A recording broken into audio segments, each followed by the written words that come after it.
Welcome back to Bantayan. Ikaduhang adlaw na ni John sa isla. Og na-in-love na gayud siya sa iyang kaanyag. Magandang araw mga kapuso! Ngayong araw na to, magiging busy po tayo sapagkat lilibutin natin ang Bantayan Island. Kasama po dyan yung island hopping po natin. At syempre pa, papasukin natin ang Ogtong Cave. Ano ba meron dyan? Cave pool daw. Let's go! Sa milabay nga 30 minuto, kay gidala mo namo sa mga nagkadayan resorts dinhi. Pero wala pa nahuman ang atong resort tour. So, kikaroon, isuroy kita ni John dinhi sa Santa Fe Beach Club. Usa kini sa inilang resort sa isla nga dili lang nailhan sa ilang mga maandindot nga facilities. Nailhan usab sila tungod pod sa usa ka nilahi nga lagop nga makita nimo sulod sa tugaran ang Ogtong Cave. Oh, may nakikita na akong tubig. Eto na yon. Pool Cave! To the Pool Cave! Ang ganda!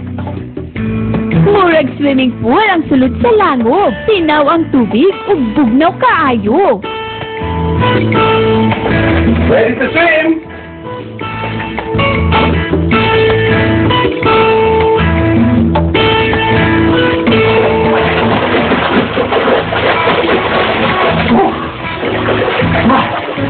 Ang sarap! Galing ako doon, so yung haba niyan, mga 20 meters yan. Pero mas sinadudo ko sa loob, kita-kita mo pa rin yung ilalim. Mas sinadilong doon, kaya ngayon babalik pa rin ako. Enjoy! Woo! Kung dili pa ka kontento ni ini, aduna sa July swimming pool. Pero gawas sa mga white sand beaches ug suruyanan sa mainland Bantayan, ituyukan usab kini Labaw ug Mukula, 20 kagagmay nga mga isla o islet. Usa na ni ini ang atong suruyon, ang Virgin Island. Ayan na, yung white sand! Eto na, yung Virgin Island! Mga ilang minuto na lang to, mga 5 minutes! Ready to swim! Yoo-hoo! Gikan sa lungsod sa Santa Fe, mga 30 minutos pa ang biyahe paingon sa Virgin Island. Pero okay lang, tungod sa bangka pa lang, mabusog na ang imong mga mata. Eto na! Tapos kamay ko na. So, pag sumilid ka dito, kitang-kita yung tubig, kitang-kita yung sand sa ilalim. Pag tumalon ka ulit, ito pa rin makikita mo. White sand. Woo! Virgin jud kaayo ang isla. Walay resort, walay kuryente. It's just you and nature. 300 pesos ang entrance fee sa matag tao. Pero whole day na nimo mas solo ang isla. Pwede usab ka mo gamit sa mga cottages ug daybeds dinhi. Alam niyo ba dito sa Bantayan ay meron 13 islets at isa na rito ay ang Virgin Island.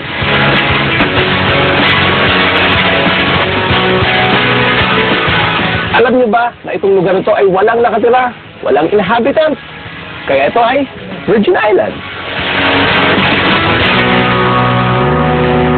Walay restaurant sa Virgin Island, pero pwede kang magpaluto o magdala og baon dinhi. Mao nga hangtod dinhi, kay murag fiesta ang nisugat kay John. Thanks to his friends, gikan sa Tourism Office sa Santa Fe.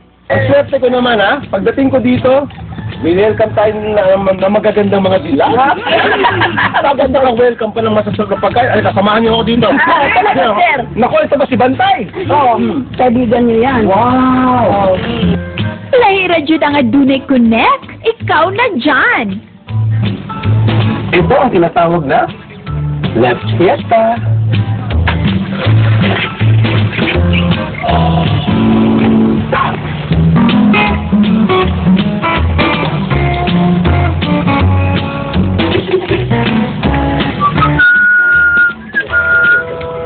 Pero alam niyo mga kapuso, mas maganda kumain ng ganitong karami kung marami ka rin kasama. Kasakaya sila.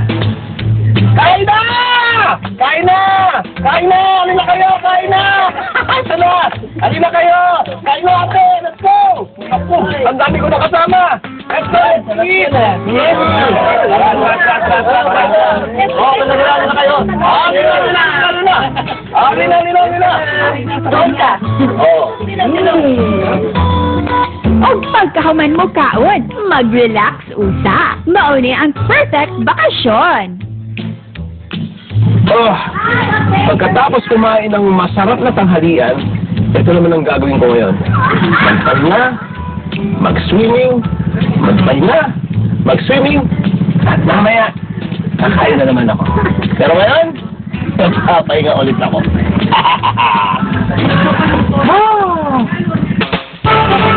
Musunod ang nightlife sa Bantayan.